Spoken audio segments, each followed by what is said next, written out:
Et si la vraie raison pour laquelle tu échoues n'était pas le manque de talent, mais ton incapacité à te contrôler quand ça devient difficile? Quand quelqu'un te manque de respect, ton premier réflexe est souvent de répondre, de te défendre, de prouver ta valeur. Mais c'est précisément là que tu perds le contrôle de la situation.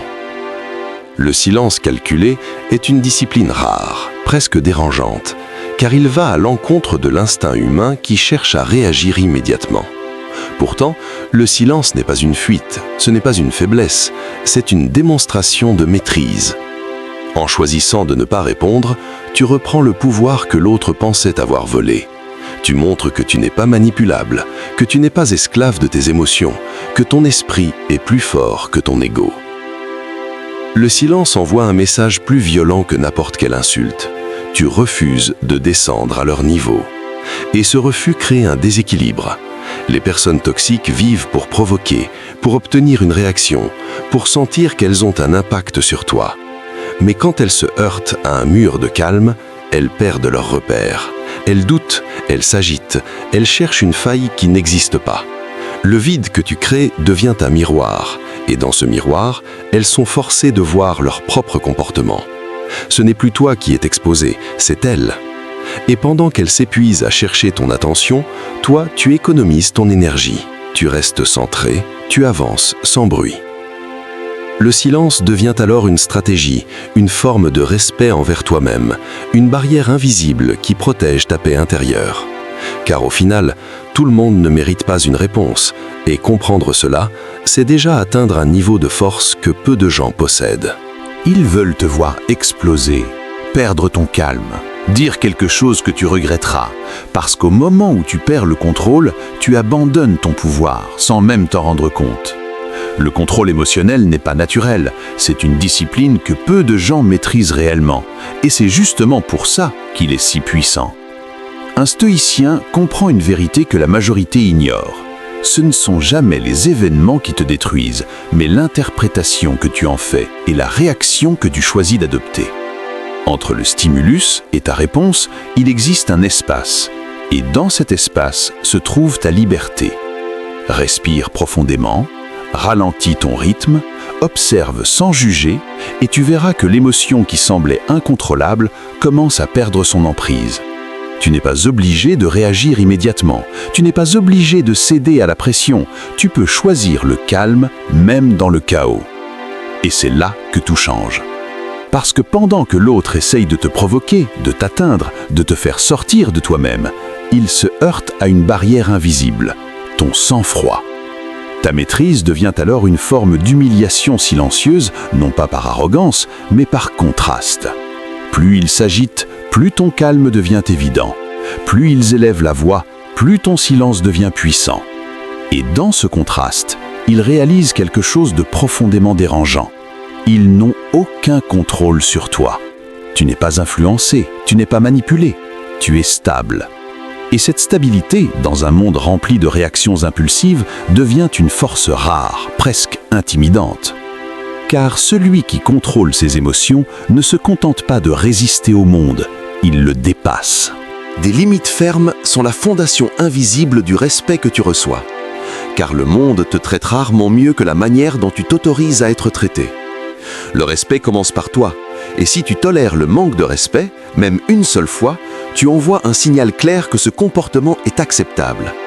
Beaucoup pensent qu'imposer des limites demande de l'agressivité. Mais c'est l'inverse. Un stoïcien ne crie pas, ne s'énerve pas, ne cherche pas à convaincre. Il affirme simplement ce qui est non négociable. Il parle peu, mais avec précision. Je ne tolère pas ça. Cette phrase n'a pas besoin d'être longue, ni expliquée, ni justifiée. Car une limite n'est pas un débat, c'est une décision. Plus tu expliques, plus tu donnes de l'espace à l'autre pour contourner, manipuler ou minimiser ta position. La force d'une limite réside dans sa clarté et dans ta capacité à la maintenir sans vaciller. Et c'est là que beaucoup échouent. Ils posent des limites, mais ne les respectent pas eux-mêmes. Or, une limite sans conséquence n'est qu'une suggestion. Quand quelqu'un la franchit et que tu ne fais rien, tu détruis ta propre crédibilité. Mais lorsque tu restes aligné, calme, et que tu agis en cohérence avec ce que tu as annoncé, tu deviens impossible à manipuler. Ceux qui respectent les limites restent, ceux qui les ignorent sortent naturellement de ta vie. Et ce tri, aussi difficile soit-il, est nécessaire. Car au final, poser des limites fermes, ce n'est pas repousser les autres, c'est te choisir toi-même sans compromis.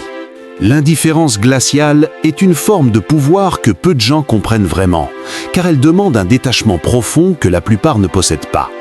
L'indifférence est plus douloureuse que la haine, parce que la haine implique encore une forme d'attention, une réaction, une preuve que l'autre existe dans ton esprit, alors que l'indifférence, elle, efface complètement cette présence. Elle envoie un message silencieux mais brutal. Tu n'as aucun impact sur moi. Quand quelqu'un te provoque, cherche à te rabaisser ou à attirer ton attention, il espère une réaction, même négative, car toute réaction nourrit son ego. Mais lorsque tu le regardes comme s'il n'était rien, sans colère, sans tension, sans même un effort visible, tu brises ce mécanisme. Tu refuses de jouer le jeu. Et dans ce refus, tu reprends un contrôle total. Ce n'est pas du mépris, ce n'est pas de l'arrogance, c'est une maîtrise froide de ton énergie. Tu choisis où va ton attention et surtout, tu choisis à qui tu refuses de la donner. Cette absence de réaction crée un vide encore plus profond que le silence, car elle n'attend rien, elle ne répond à rien, elle ne reconnaît même pas la provocation. Et c'est précisément là que leur ego commence à se fissurer. Ils deviennent confus, agités, parfois même insistants, parce qu'ils ne comprennent pas pourquoi ils n'arrivent pas à t'atteindre. Plus ils essaient, plus ils se révèlent. Et pendant ce temps, toi, tu restes stable, détaché, intouchable. Car au final, ignorer quelqu'un consciemment, avec calme et lucidité, n'est pas une faiblesse, c'est une démonstration ultime de force intérieure. La distance stratégique est une décision que peu de gens ont le courage de prendre, parce qu'elle exige de couper avec ce qui est familier pour protéger ce qui est essentiel, ton respect de toi-même. Tu ne dois jamais rester là où on te manque de respect, peu importe l'attachement, peu importe l'habitude, peu importe les excuses que ton esprit essaye de créer pour justifier l'injustifiable. Le stoïcisme enseigne une vérité dure mais libératrice. Tout le monde n'a pas accès à toi, et cet accès doit se mériter, se préserver, se protéger. S'éloigner n'est pas fuir, ce n'est pas abandonner, c'est faire un choix conscient, celui de privilégier la paix intérieure plutôt que de rester prisonnier d'un environnement toxique. Beaucoup confondent la loyauté avec la tolérance du manque de respect, mais rester là où tu es diminué n'a rien de noble, c'est une forme d'auto-trahison silencieuse. Lorsque tu prends de la distance, tu envoies un message clair sans avoir besoin de parler, tu connais ta valeur et tu refuses de la négocier. Ce geste dérange parce qu'il retire aux autres le pouvoir qu'ils pensaient avoir sur toi. Ils ne peuvent plus te provoquer, te contrôler, ni même prévoir tes réactions. Tu deviens imprévisible, indépendant, libre. Et dans cette liberté, il y a une force que rien ni personne ne peut facilement atteindre. La distance crée de la clarté, elle te permet de voir les choses telles qu'elles sont vraiment, sans émotion excessive, sans attachement aveugle. Elle te reconnecte à toi-même. Et surtout, elle rappelle une chose essentielle, partir est parfois l'acte le plus puissant que tu puisses poser. L'auto-amélioration silencieuse est une arme que personne ne peut contrer. Parce qu'elle ne cherche pas à prouver, elle agit dans l'ombre et laisse les résultats parler. La meilleure vengeance n'est pas de répondre, ni de rabaisser, ni de se justifier. C'est de devenir une version de toi-même tellement disciplinée, tellement forte que ceux qui doutaient de toi sont forcés de constater leur erreur sans que tu dises un seul mot. Pendant qu'ils parlent, tu travailles. Pendant qu'ils critiquent, tu progresses. Et pendant qu'ils perdent du temps à observer les autres, toi, tu investis dans ta croissance. Cette différence d'énergie crée un écart invisible au début, mais avec le temps, cet écart devient impossible à ignorer. Ton succès devient leur frustration, non pas parce que tu cherches à les battre, mais parce que tu t'es dépassé toi-même. Ton calme devient leur confusion, car ils s'attendaient à une réaction, à une confrontation, mais tout ce qu'ils trouvent, c'est quelqu'un qui avance sans bruit, sans distraction, sans besoin de validation. L'auto-amélioration silencieuse demande du courage, car elle est souvent solitaire. Elle ne reçoit pas d'applaudissements immédiats. Elle exige de croire en un résultat que personne ne voit encore. Mais c'est précisément cette discipline invisible qui construit une force réelle. Et un jour, sans prévenir, les résultats apparaissent et tout devient clair. Tu n'as pas gagné contre eux, tu as gagné contre tes anciennes limites. Et dans cette victoire silencieuse, il y a une puissance que personne ne peut te retirer. Le stoïcisme ne te rend pas froid, il te rend inébranlable. La prochaine fois qu'on te manque de respect, ne réagis pas comme tout le monde. Réagis comme quelqu'un qui a compris une vérité simple. Ton énergie est précieuse, alors protège-la.